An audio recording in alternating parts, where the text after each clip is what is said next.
Hello, hello, my fellow geeks.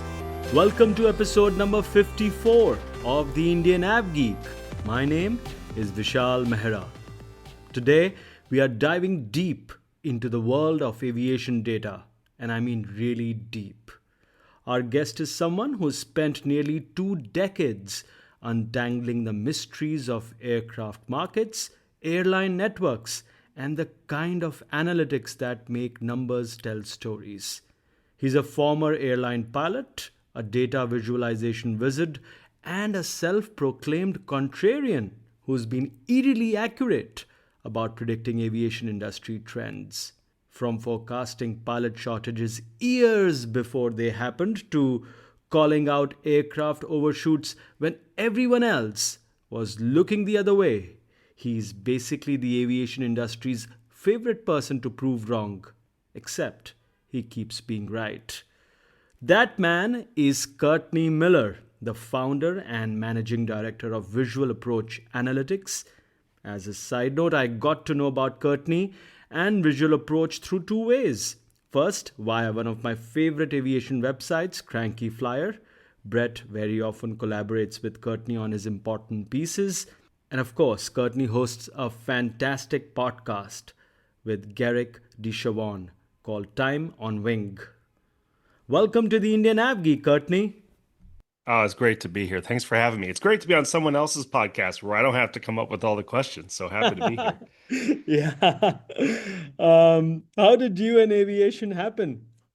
Oh my goodness. Well, the true story is I found a book in my elementary school library when I was in second grade about a pilot, a commercial airline pilot, and I couldn't believe they paid people to do this.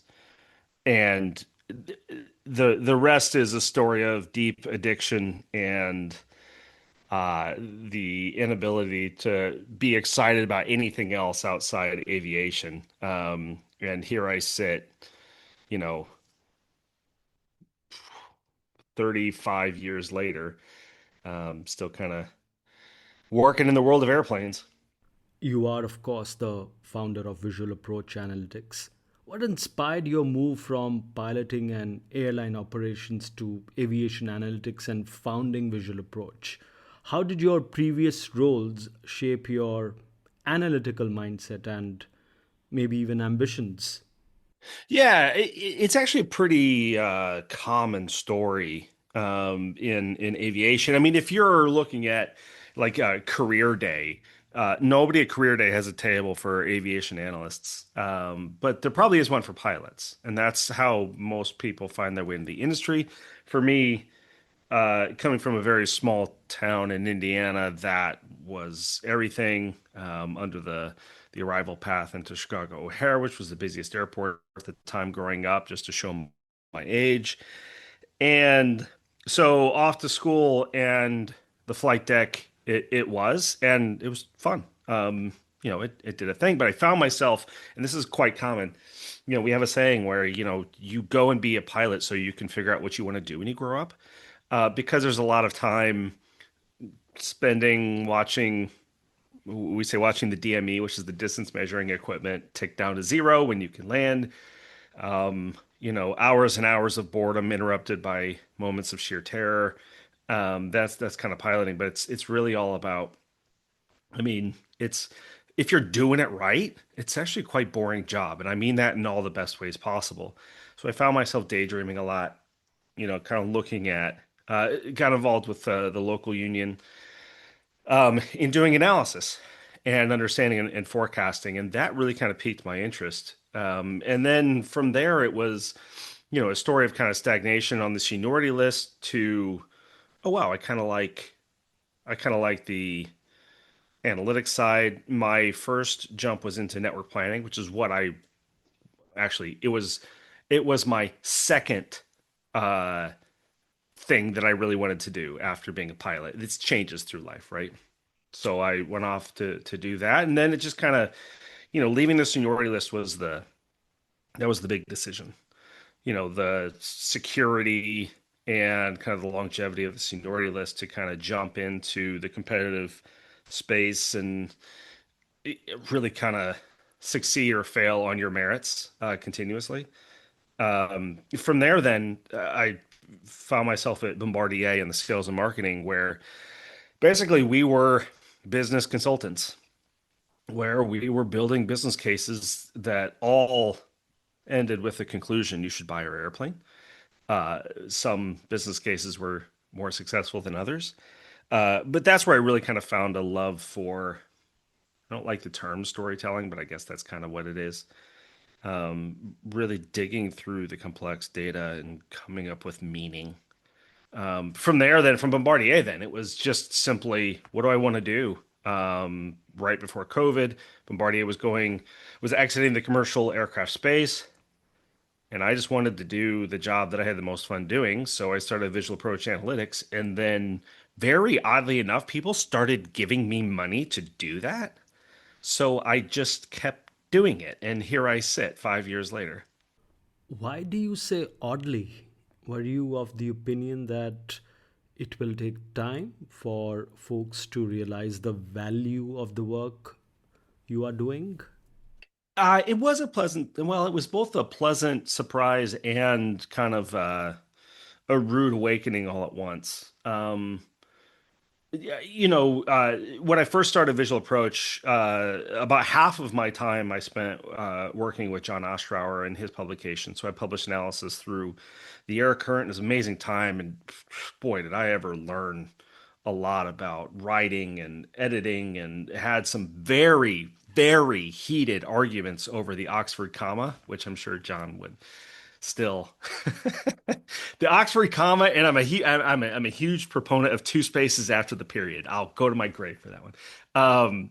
But so there was um I'll call it stability with that, and there really was, and John was wonderful, not just from the learning and the professional part, but just providing that really excuse of security to make the jump on the other half, which was Visual Approach. But the idea that, I mean, truly the pleasant surprise through all of this is that what I enjoy doing, people find value in, which is, it's just dumb luck if you really kind of think about it, right? I mean, it really kind of is dumb luck that what you enjoy doing. I mean, like, I also enjoy going on a hike, but nobody pays me to do that. I mean, my wife pays me to say, she says, go take a hike, but she means something different when she says that. But like, right, like, so it's, if I'm truly like, or objective about this, it's a dumb luck. And that's why it was a pleasant surprise. People find value and financial value in what I enjoy doing, which is nuts if you really think about it, and just luck. And so, yeah, through Visual Approach, just more of that. I wrapped up with John, I think, in 2023, and is now kind of full time at work a lot with Garrick Deschavant, who's an appraiser on that side, and just finding amazing people, which are everywhere in this industry. But I do a lot of work with Brett Snyder, who I know you've had on the podcast before me, I might add. Grumble, grumble. I do a lot of work with Brett. I do a lot of work with Garrick. I still very close with John. I mean, just some of the best people to work with in the industry. That's probably just as responsible for my continued success as anything. Just that there aren't, you don't have to put up with something in order to achieve something else. It's all just a bunch of guys getting together, geeking out on stuff we like to geek out on, and for some strange reason, people give us money to do that. It's beyond, it's beyond the best job in the world. You gotta stop saying that, Courtney. The money bit. um, you were talking about learning and the fantastic time you had with all those guys. I was wondering, how did your time at Bombardier and DHL shape the way you look at airline networks and fleet decisions?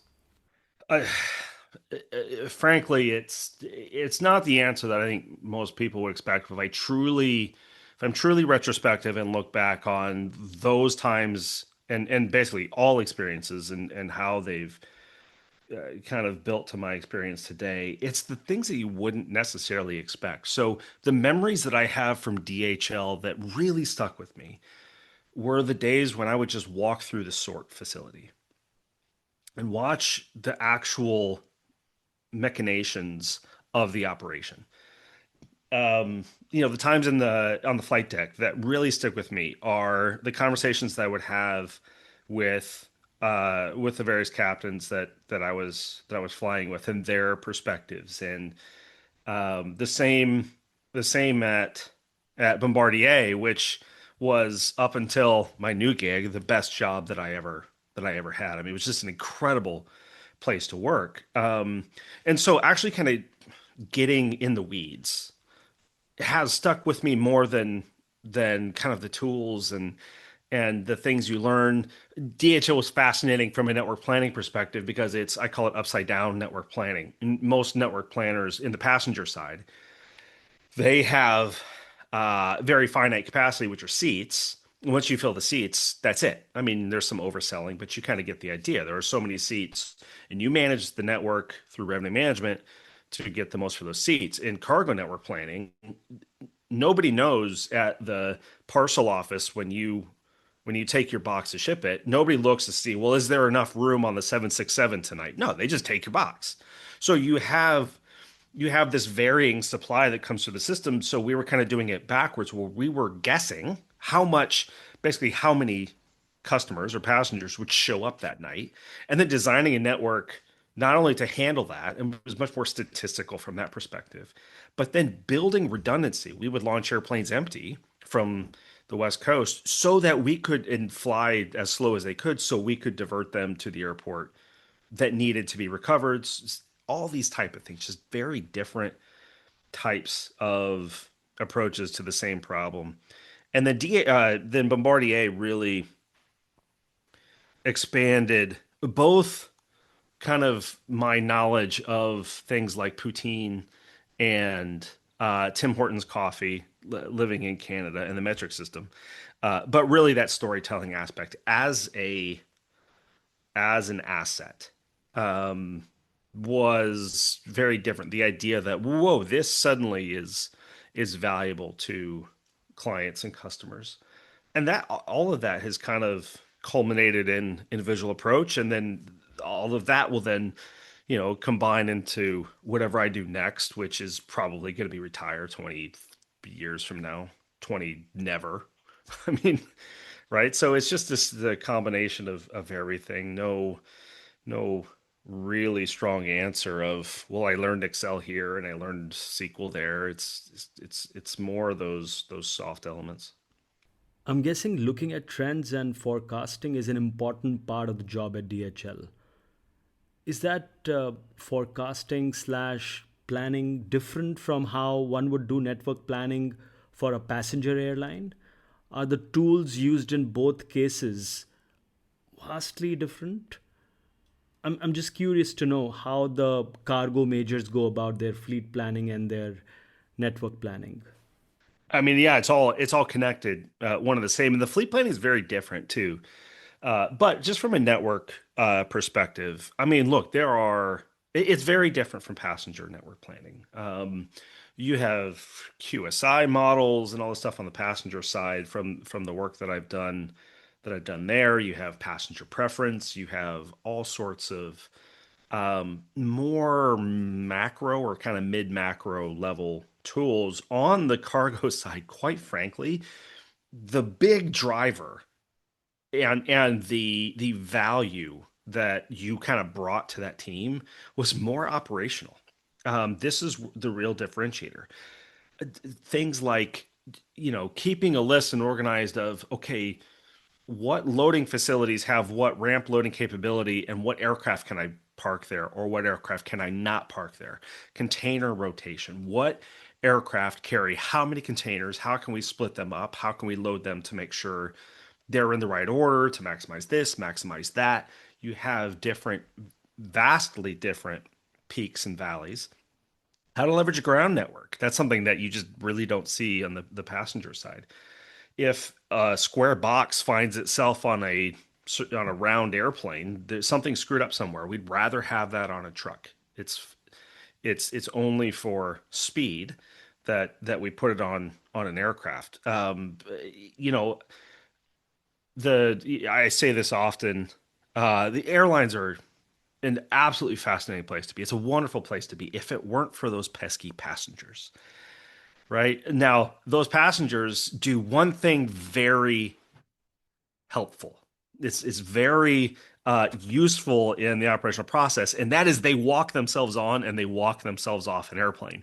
And I know that sounds silly, but in the cargo side, they don't do that, right? So you have to walk the customers as they were the boxes on. You have to plan the conveyor systems, the ground service equipment, and the K loaders, and they need to be able to match the equipment.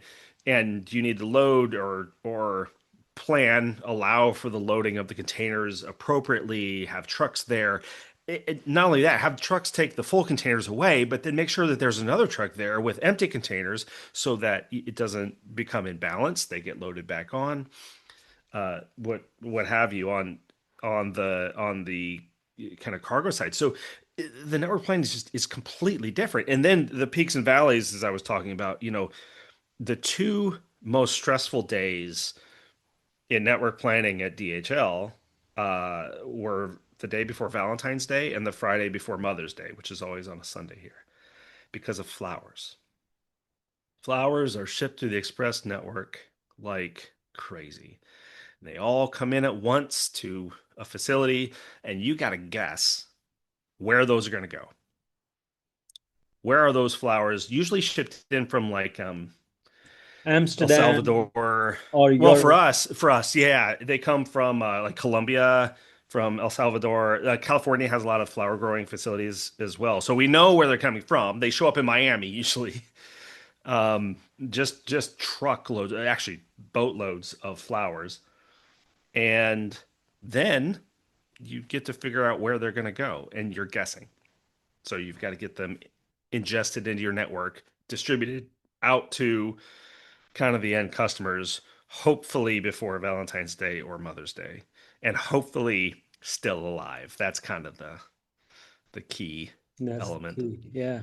For a second, while you were talking about passengers, I almost felt I was talking to the CEO of Ryanair. He's Yeah, pesky people, right? um, now, what you do at Visual Approach mixes storytelling, visualization, forecasting, all of that. Which of these do you find most undervalued in aviation right now, and why, Courtney? Why?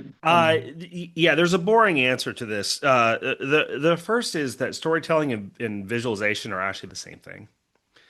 Visualization is just storytelling 1,000 times. If a picture's worth 1,000 words, that's the same thing, right? We're just telling that story. We're narrating kind of from the data.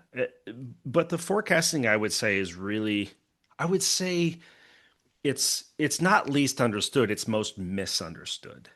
This is where we really find the difference and kind of what value can be pulled out of forecasting. From that, I mean, I'll have some clients come to me, especially early on before they figured out I wouldn't do this.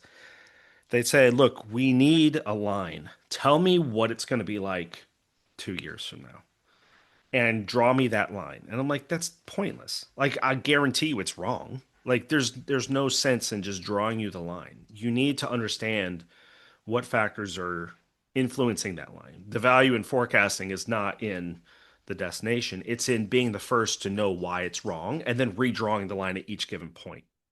Kind of teaching is an old parable, teach a man to fish rather than give a man a fish type of thing. And I've found so many organizations, I've never found an organization that does not call itself data driven. They all say this. But what they do with that data really comes out in that forecasting and how they apply it to themselves. Forecasts aren't there to point in the direction, they're there to arm the team to be adaptable. And I think that's most missed, kind of the value in doing that. It's actually making your team stronger as opposed to creating some sort of future expectation. Got it. Can you describe your process for turning complex aviation data into actionable, accessible intelligence for decision makers? What kind of tools or methodologies are very, very important, are core to your workflow, Courtney? What I call what I do, I don't really call it data science. Yeah, there's a lot of that, analysis, all that type of thing. If you really kind of drill down to what I do and what Visual Approach does is data exploration. We're looking everywhere.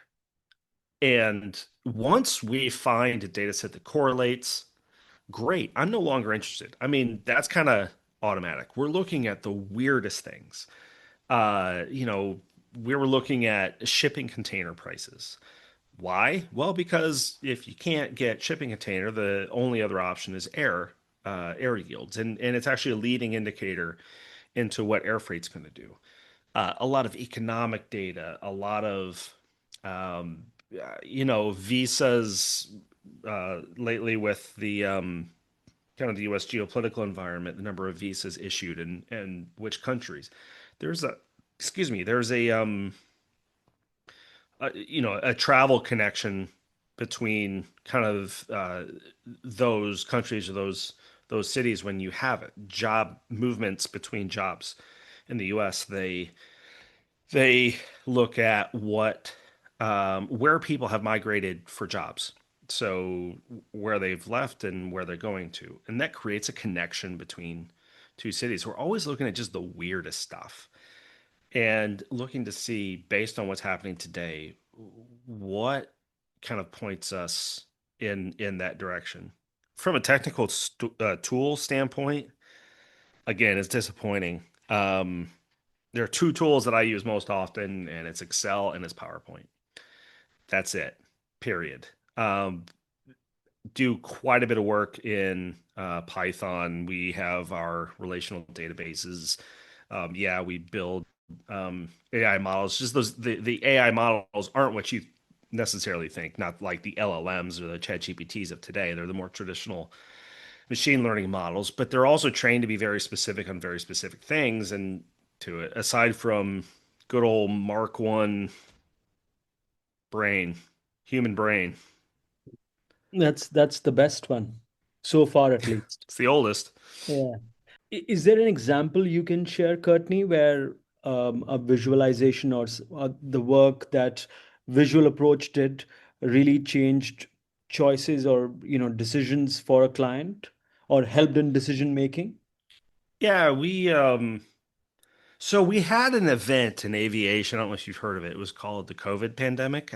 If it did some things, it kind of broke some trends.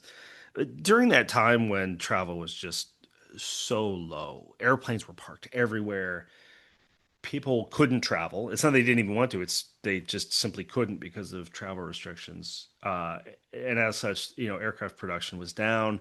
We spent a lot of time looking at, you know, uh, what's the pure demand for travel. I don't mean international restricted travel. I mean, if people wanted to fly, what to what levels would they fly?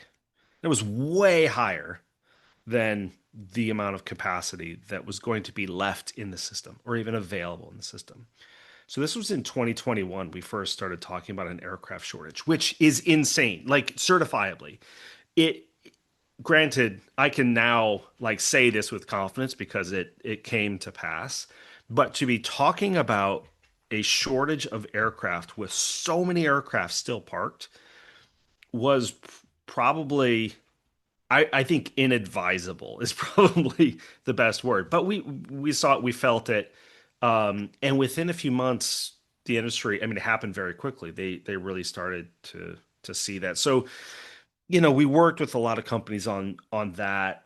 You know, and it wasn't just hey, we think this is coming. It was more hey, if this happens at this point, now we have this chain of events that you may want to look at because they're a concern. And then by the way, here's the next link in that chain and how it may impact things.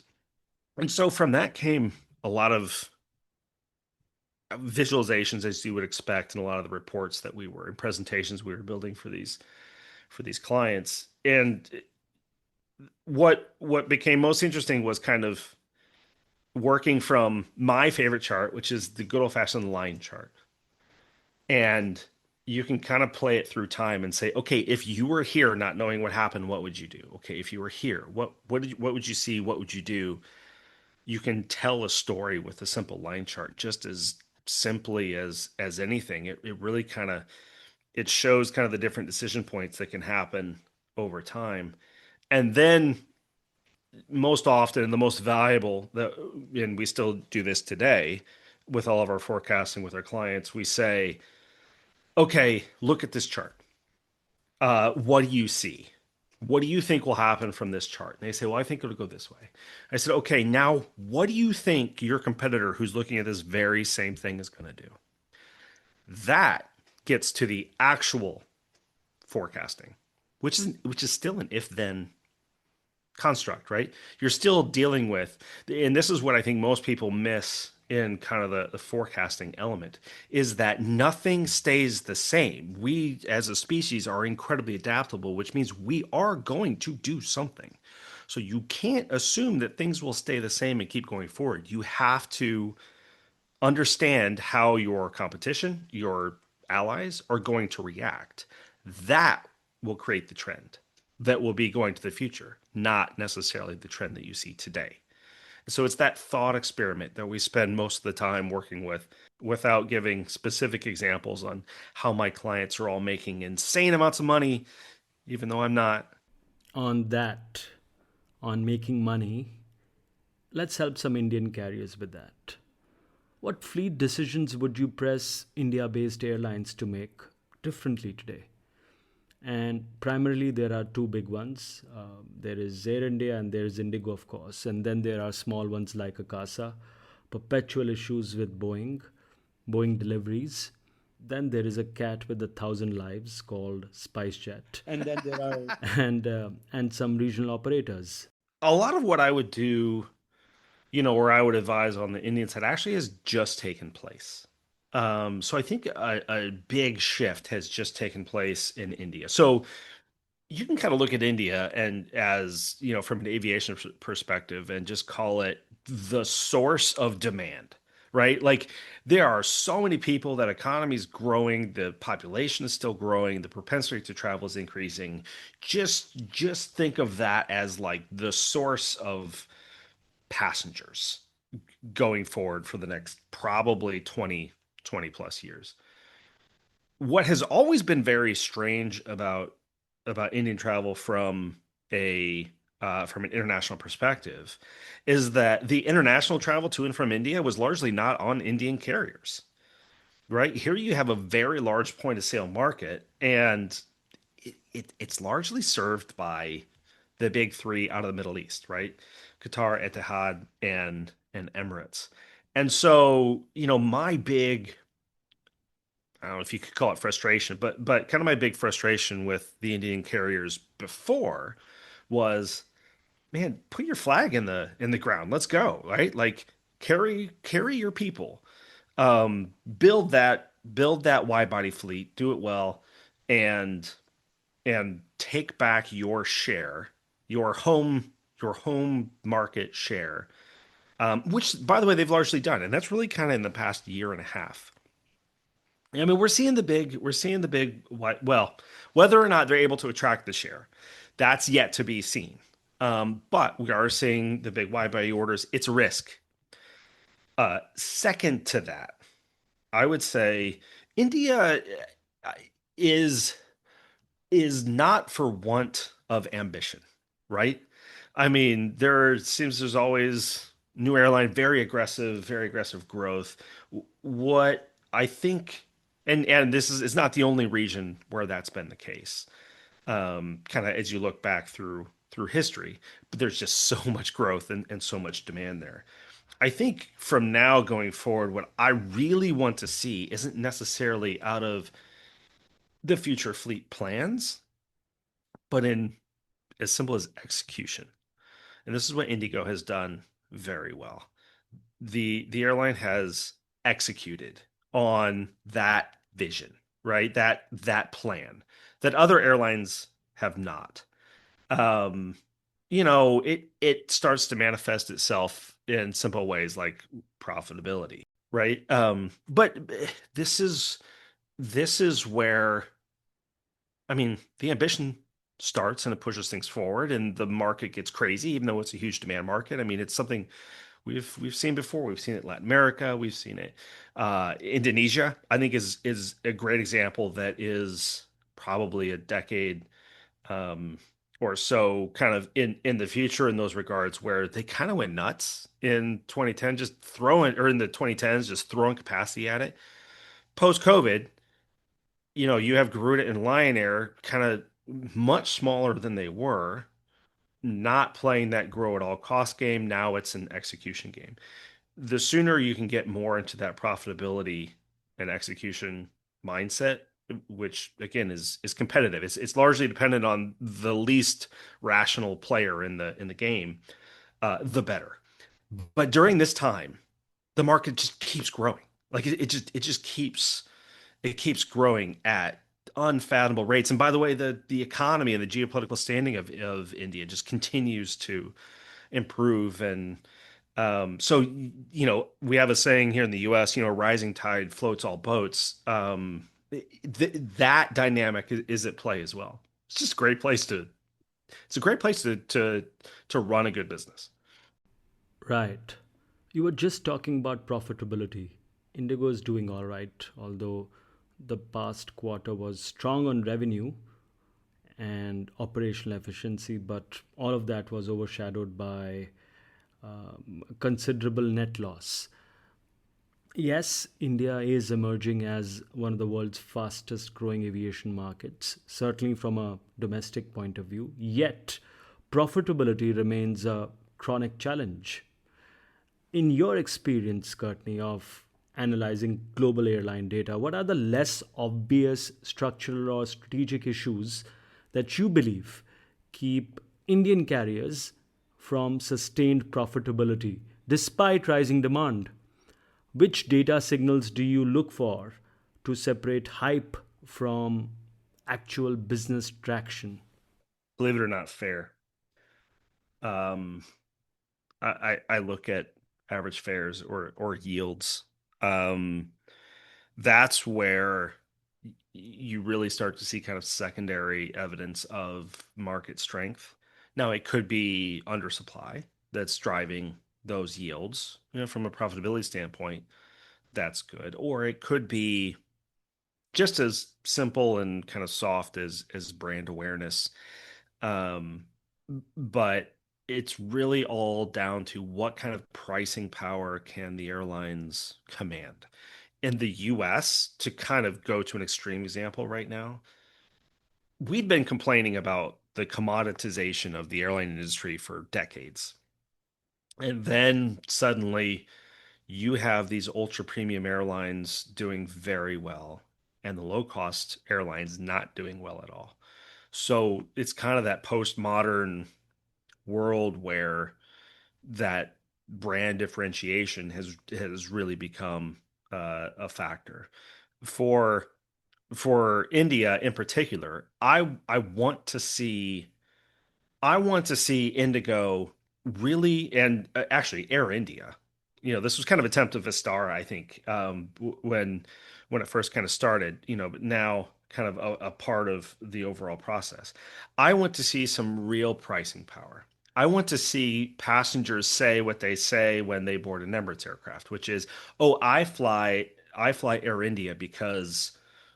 They get me there, and it's the best. And by the way, I'm Indian, and it's my flag carrier, and yeah, I'm going to support because this is what I do. That pricing power. That um, another word I would use to describe that is initiative. That you hold the initiative. You control your future by how well you can operate your airline, as opposed to constantly just being responding to, like I said, the least rational competitor.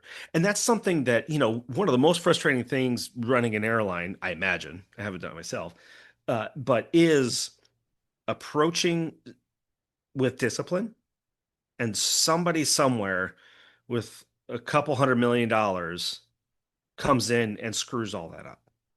Right? There's always a new startup. That's where the sexiness of aviation kind of hurts itself because you're always kind of dealing with the least rational player. And it seems like there's always somebody willing to come in and start up. It's building that competitive mode. That's what I want to see out of Indigo and Air India. Or by the way, if it's not one of them, the one who's going to do that.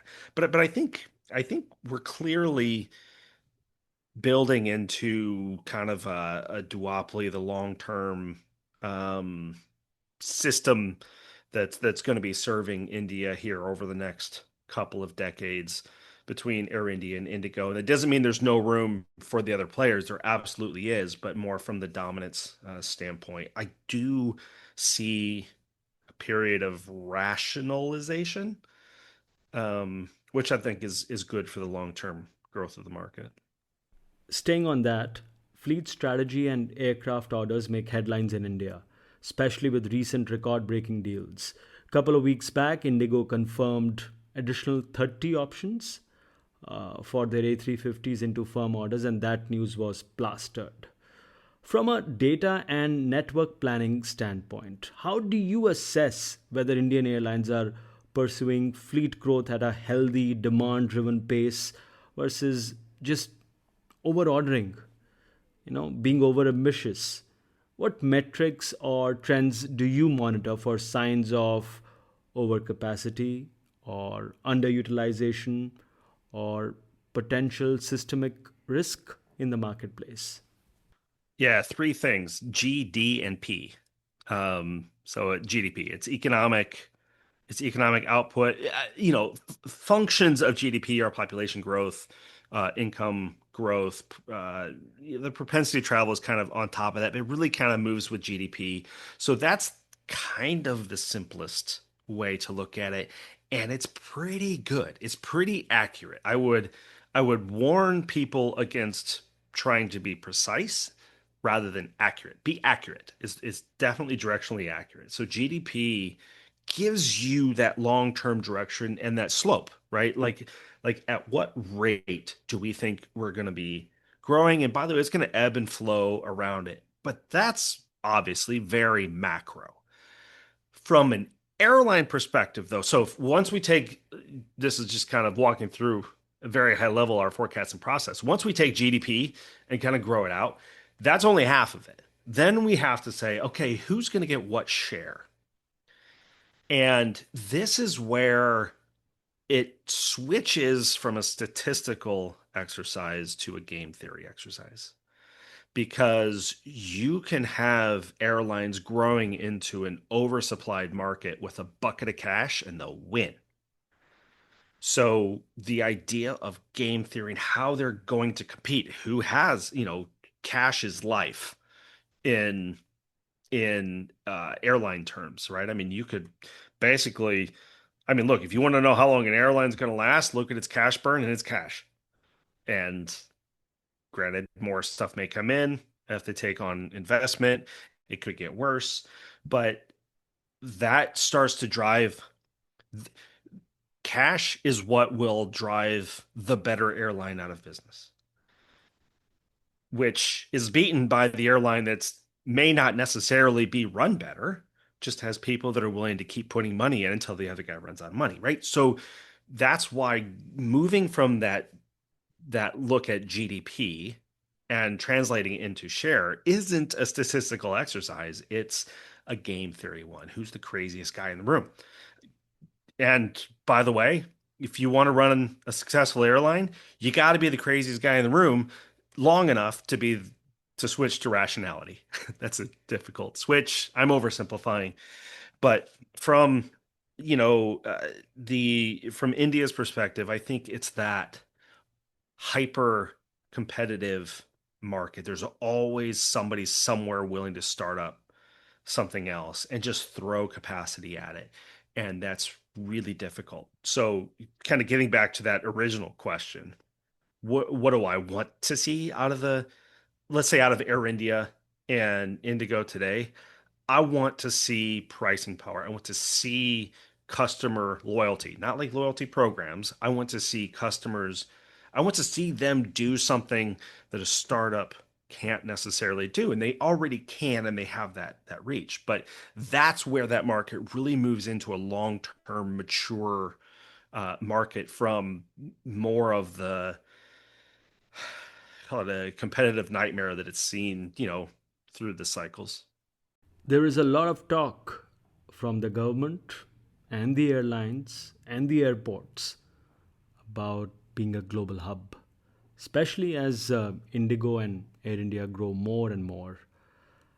With India positioned as both as an OND market and potentially a global transit hub, what do you think? I mean, what does the data say about the potential, the opportunity for future growth? Should Indian Airlines double down on point-to-point regional connectivity, or should they aim for long-haul international expansion, or partnerships? Hub and spoke models.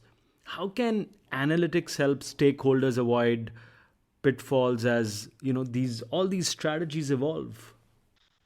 Well, so India has a fundamental problem, and that is the world map. It's not really in the middle of much by way of Great Circle distances. So, um, you know, uh, from what population center to population center would India be a great connector, kind of like the Middle East has been able to do? And East Asia to Africa, yeah, although the problem is the China-India market is still effectively closed. Um, okay, Europe to Australia and Southeast Asia. Yeah. There's a lot of competition there that's Lot already of well players, yeah. established. But the But advantage there for Indian Airlines can be shorter flight times as opposed to like a 16-hour flight from Dubai to Australia. It can be more into evenly divided. Uh, potentially, yeah, and China, by the way, just opened a couple of days yeah. back. So those Oh, flights have good. started now. Yeah. So that's going to be a constrained market for a while. But I mean, it blows my mind that 3 billion people between China and India that are neighboring countries, and there was no commercial traffic. But I We, mean, we, we have interesting neighbors, Courtney. What can I say? yeah, On yeah. all Well, listen, sides. over here in the new world, we are the interesting neighbors. Ask any Canadian. So look, uh, so here's my answer. Uh, I do not think I don't like the point to point moniker as describing the opportunity because I don't necessarily, India to me, as a guy sitting over in North America, seems much more like Europe in a collection of a bunch of different cultures, right? So, all the different languages and everything. And I see And that as its own, big markets yes, all these in big markets themselves. around. Yeah. So, there are things that Europe has, good and bad. I'm thinking like, everybody wants a flag carrier in their own hub. That's probably a benefit to India that they don't feel the need for every province to do that. But so if we just run with that analogy that India is kind of like Europe in those regards, um, you know, you have, I don't know how many people are in Europe? 400 million? Okay, multiply that by about four. Like just the sheer number of people. So the point being, it doesn't need I see the potential for India going forward as being a hub and spoke for itself, like for its O and D market. If that look, I'm making up terms as I go here, so bear with me. India is big enough.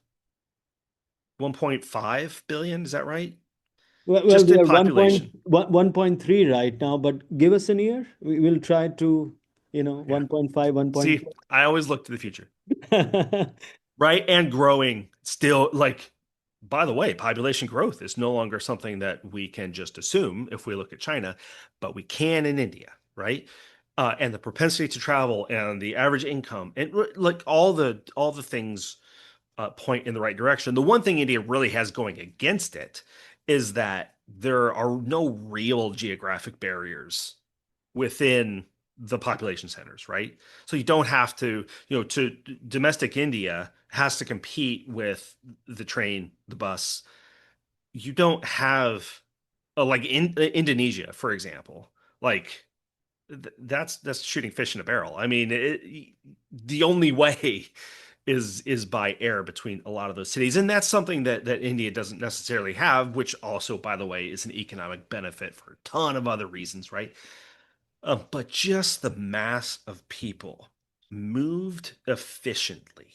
So regaining share of, as India continues to develop, income per capita comes up, the population continues to increase, the economic decision on which airline to fly becomes more and more weighted in India's favor, the Indian passenger. They control more of that decision. That is only in the benefit of the Indian carriers as long as they do it right. I mean, there is an execution element to that. And, I think, look at Canada as a terrible comparison. But Canada is between nothing and nothing, right? You've got no they connect, they'll connect some people through Toronto, maybe to Latin America, to the US, right? But Canada is that still hub and spoke domestic powerhouse, right? I don't mean necessarily domestic travel. I mean, they're moving Canadians to the world and they're moving the world to Canada. Granted, Canada has tons of that space, not a lot of people. India is a little bit different. Um, but it really works. Like India does not need to be what Dubai is to Emirates and what Abu Dhabi and Doha And and Singapore Airlines Panama and City. those. Yeah. I mean, because India has what these places don't. The people who want to go somewhere. And I would, I mean, there's your advantage. You don't need to necessarily find these geographic, kind of build, manufacture, I think is the word. You don't need to manufacture these geographic connections through India. I think the market is so fundamentally strong that be that market, right? Canada has been able to do. I'm sure there are way better examples. That's just kind of one that comes to mind. But that's kind of what I would think of for the market of India. Um, and Air India is plant the flag and even like a homegrown patriotic something as simple as an ad campaign, fly India, right? Just, hey, you're Indian, Yeah. fly Just India. That could be so powerful, especially since that's where all the growth is. it could be mighty powerful, Courtney, only if the seats weren't broken all the time on Well, those that's where the different sides. execution. When I say Yeah. execution, I don't mean like, Yeah, I know, I know. execution. I know. I mean, It's just that, do. yeah, it's just that I being agree. an Indian, it's slightly now getting disappointing in the disappointing territory that it's been now 2 years since Air India was privatized and taken over by Tata Group. And some things I understand, everybody understands the supply chain crisis and all that, and Hmm. but the basic maintenance of your fleet flying to North America, Europe, if you're not able to do that, it's now it's just not right. But yeah, this is we won't get too much Well, into Air look, India, but yeah. right, but I mean, just from uh, just from a country's cultural perspective as well, I would argue to the airlines, don't be afraid to look outside for expertise to bring inside. The example I'm going to give is South Korea, and the challenges they had. I think it was the 80s and 90s with kind of the pilot training and where kind of the culture got in the way a little bit. And they were very quick to look outside and just understand, okay, how can we do this better? And now they're one of the safest aviation markets in the world. This isn't a discussion on safety for India, but more a perspective of look what Emirates has done. The world is that patriotic allure should not limit yourself from uh, Getting the taking best advantage of talent. the world's expertise. Right, Yeah. exactly. Yeah, and if you look again, you're absolutely right. But if you look at Air India, headed by Campbell, he's a Kiwi. If you look at Yeah, Indigo, headed by Peter Elbers, that's Dutch, right. That's right. uh, their deputies in both airlines, again, they're not Indians.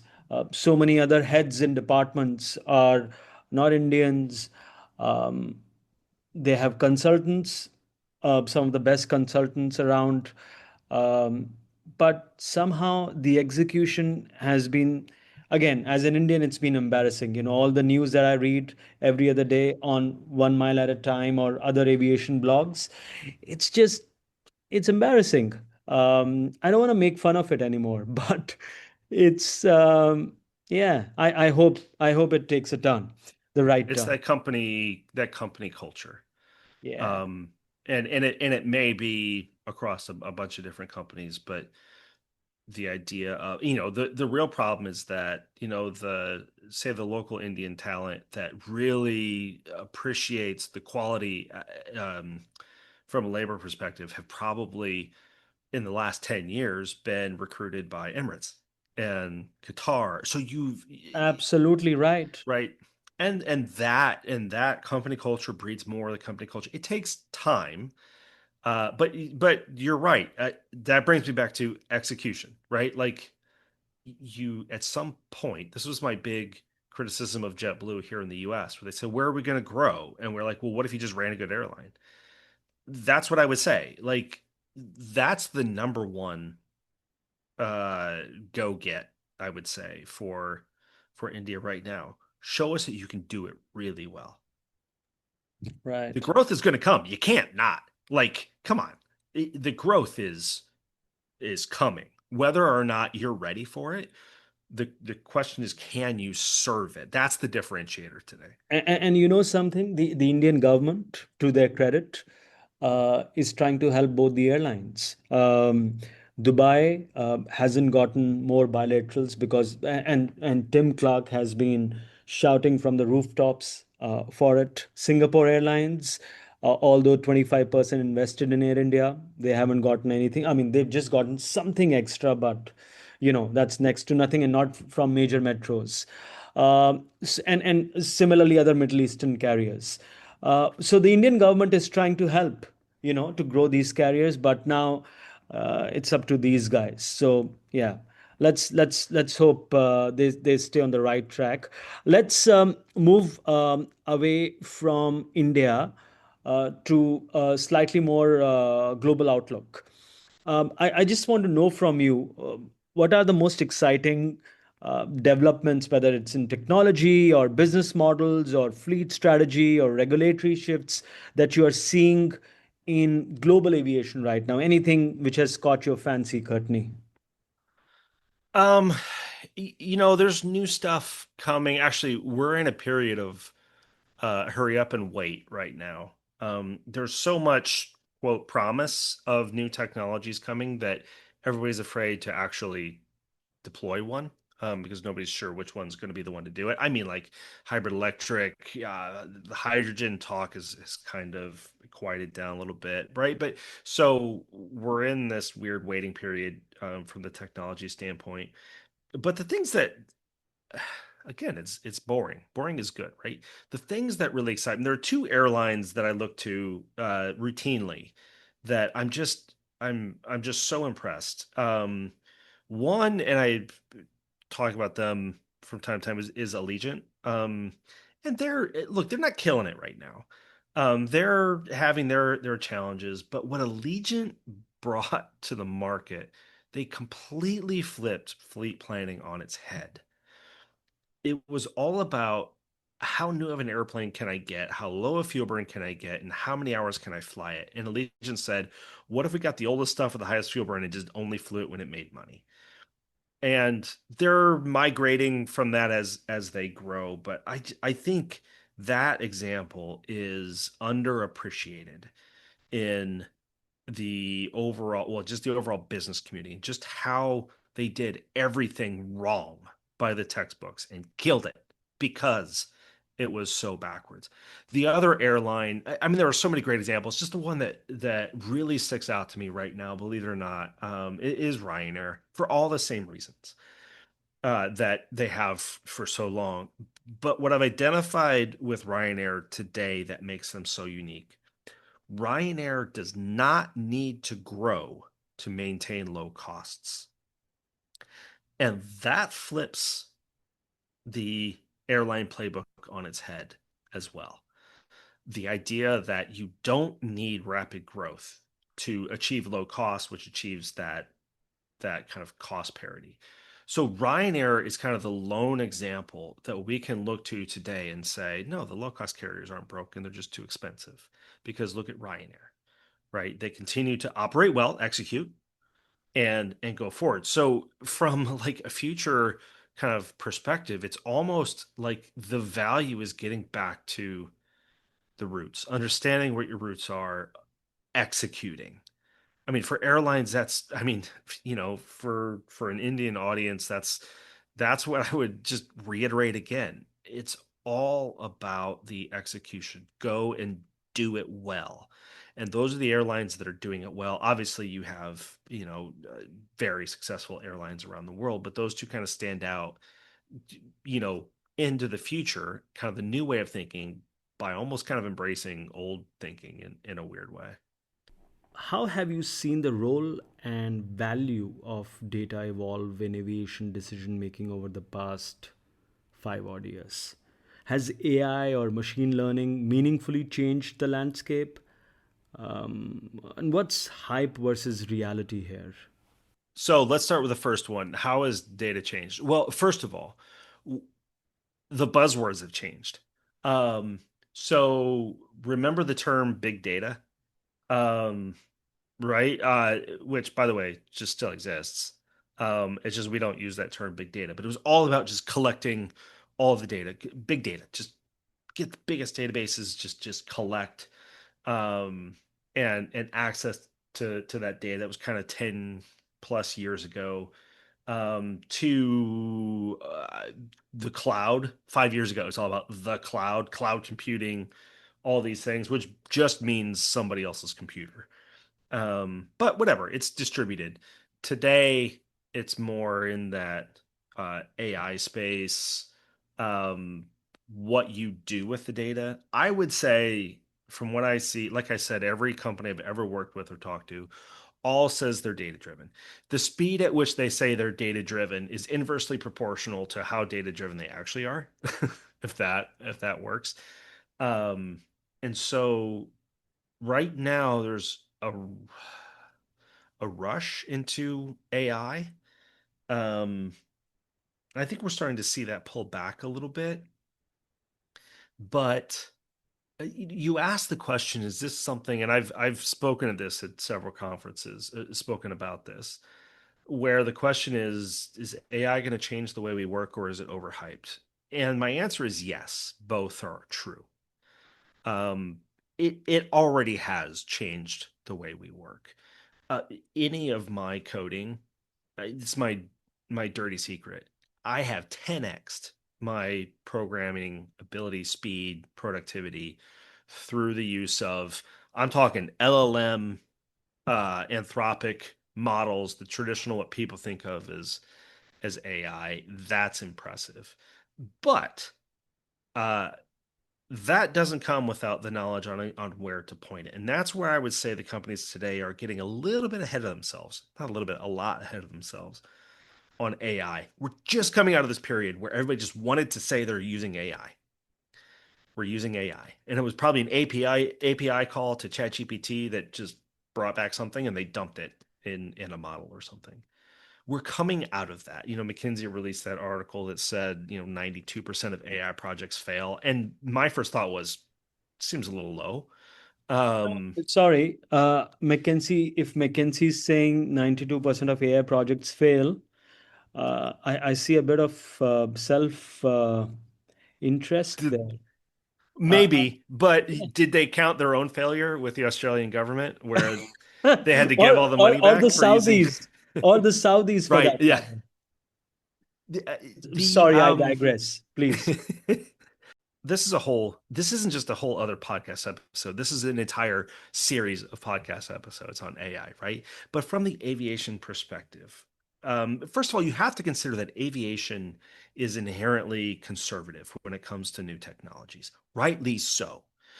Right. Okay. So AI, even if we're not touching the safety space, the culture of aviation is let's not blow anything up. I mean, both figuratively and literally, but you get the idea. And so aviation has been much more cautious in its approach to AI. A lot of the companies that I see, they just dive in. They want to be able to tell their shareholders, their investors, hey, we're using this AI model. Stock does a thing until people realize, oh, wait a minute, it's not actually making the company better. Stock does a different thing. So that all that talk about AI and personalized pricing and all that, you think that that won't come into fruition? So there are two different things. What you just described, there are two completely different things. And I didn't realize that when I wrote the white paper on AI and pricing. People assume right away when you hear AI and pricing, they think of ChatGPT, they think of talking with a model, and that model knows things, and now it's personalized pricing. That's not at all what's happening in where we're seeing that, and Delta was kind of the one example. This is more traditional. This is the AI models I've been working with for 15, 20 years. These are neural networks, right? Um, or that's kind of the term we used to give. They used to be the bleeding edge term that we gave these AI models. This is a better predictive model. It's not that it has anything to do with you personally. It's still producing the same price for everybody. The difference here is it is taking data from all of the place that humans just couldn't manually bring into one place to build their predictions at a speed that they couldn't do. And even at Delta, that still then goes to an analyst who decides whether or not to update the price. So they haven't even plugged it in to be automated. But that is an area where AI, this is exactly where I would expect AI to be bringing value to aviation, as opposed to what the public generally thinks of AI in terms of ChatGPT and Anthropic and God forbid Grok and all the other models everywhere. These LLMs, those, I mean, they're amazing. Like it's insane what we can do, but they have this tiny little problem of hallucinating and doing other things, and we can afford none of that in aviation. I mean, if anybody's going to be hallucinating around here, it's me.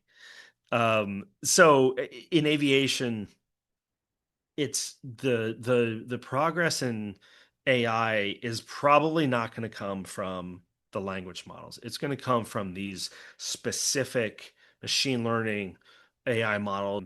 The idea of replacing customer support. Look, the first time you're stuck at an airport looking for a flight out of a place we're neither going to nor coming from, and you're talking with a chatbot, is the last time you fly that airline.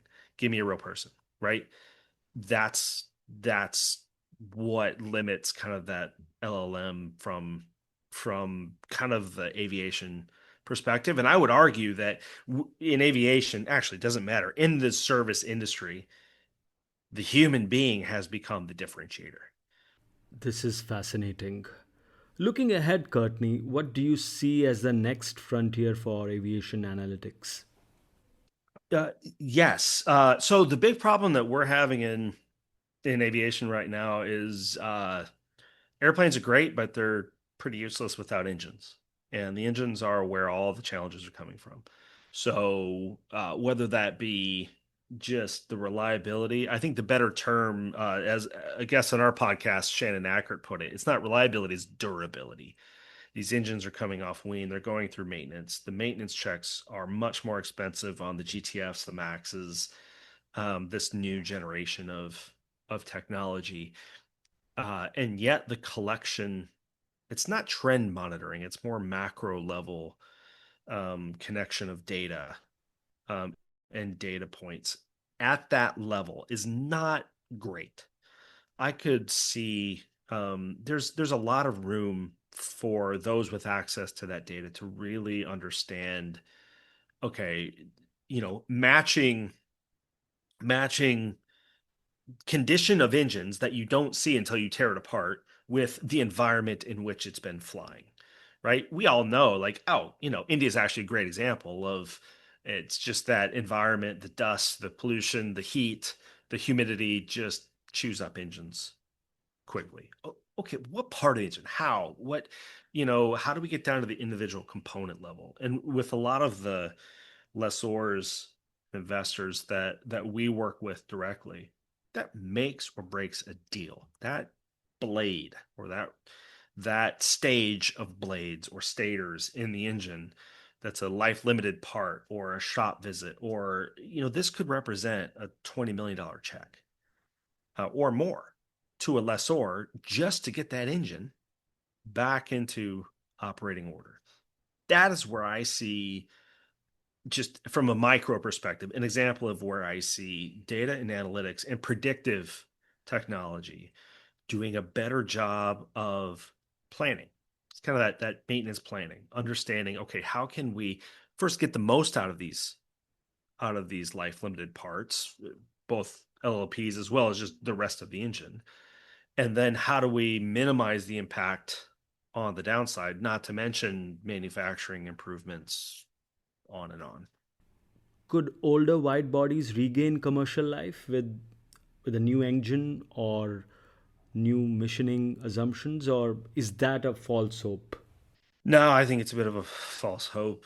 Um, I mean, the last time we re-engined a wide body, did we ever re-engine a wide body? I mean, I got to think back. It's not even a wide body. The DC-8's got like a full re-engine. Well, the Um, 330s, the 330 Neo. it's fair. Yeah, yeah, yeah. No, you're right. That's which is having its own problems, just Yeah, for the I mean, same it's not reasons getting that. enough orders, but it's still, I mean, for some airlines, it could be, it's a fair airplane. Look, I really like the airplane. It fits perfect. It fills a gap. It does what it does very well. The problem there is, we are at a point in time right now where putting a new engine on an airplane suddenly makes it less desirable. It won't always be that way, right? As they improve the engines.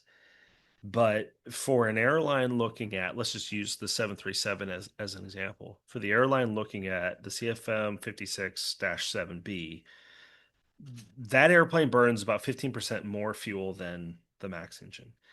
But when you take in the incremental maintenance costs and the shorter maintenance intervals on the LEAP 1B engine, it's actually more cash efficient to deploy a 737 NG than it is a Max. Now, the Max will get um, the engine improvements, but that's just cash efficiency. Then you consider the additional time that the airplane's on the ground for maintenance. The A330 Neo is largely suffering from the same thing. Better fuel burn, it's there. The Trent 7000 just is not achieving the reliability and the expectations. I think that's what's key here. It's not just the time on wing, to pitch my own podcast. It's not just the time on wing of those engines that they're focused on. It's knowing when those engines will come off wing and being able to plan. The Trent 700, they know, right? Even the CF6 and the Pratt 4000, they know great or terrible. They know when those engines are gonna come off wing, and that allows you to plan.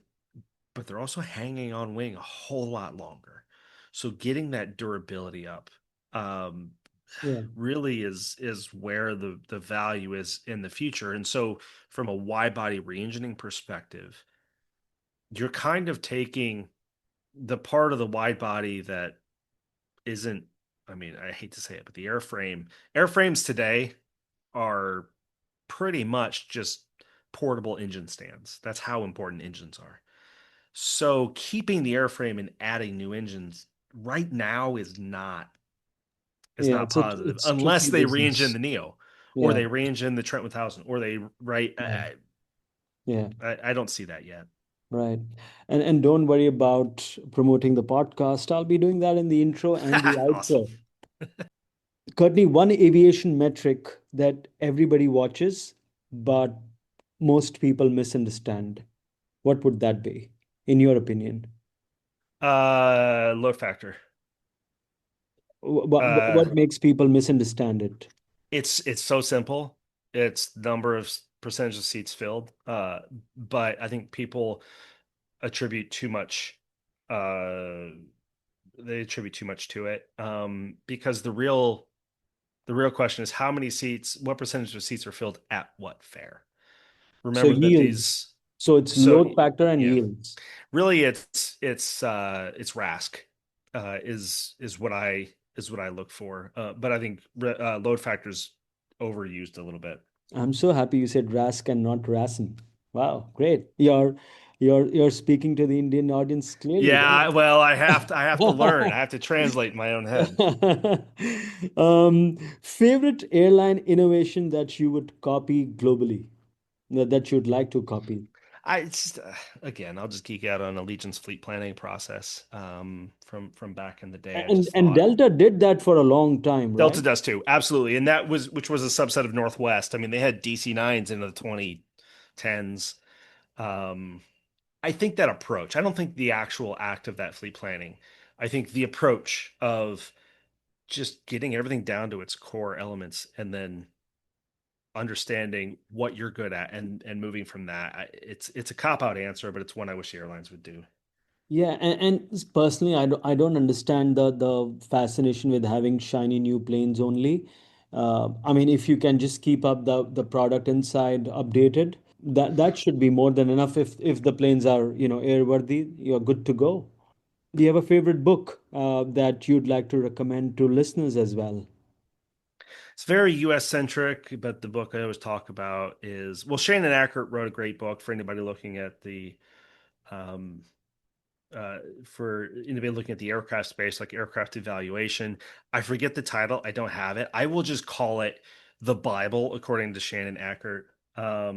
Vasuki wrote an amazing book recently, but the book Yeah, I always turn back to is Hard Landing, which is kind of the history of the U.S. yeah, airlines through about 1991. yeah. Just gaining that perspective is a great book. Excellent. I think Jay Shabbat mentioned the same thing as well. Yeah, Jay Wood. Yeah, Yeah. and he's Um, written a book.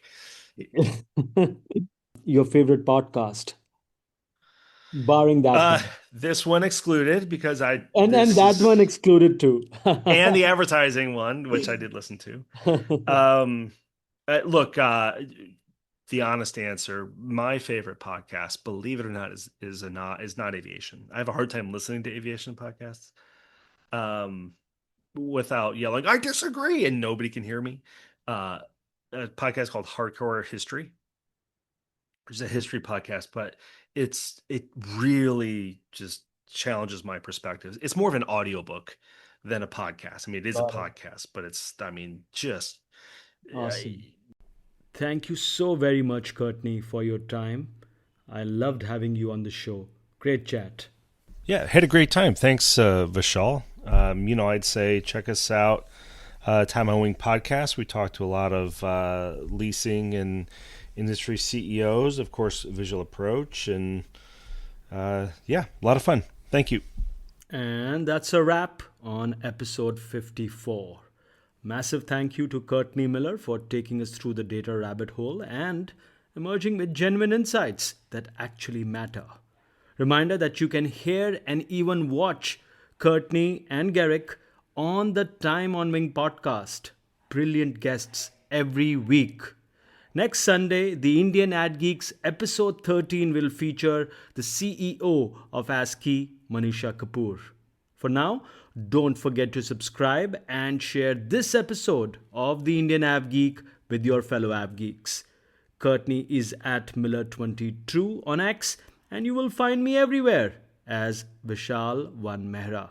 Happy to have your feedback. With that, keep your tray tables up, your seatbelts fastened. I wish you well, and happy flying, my friends!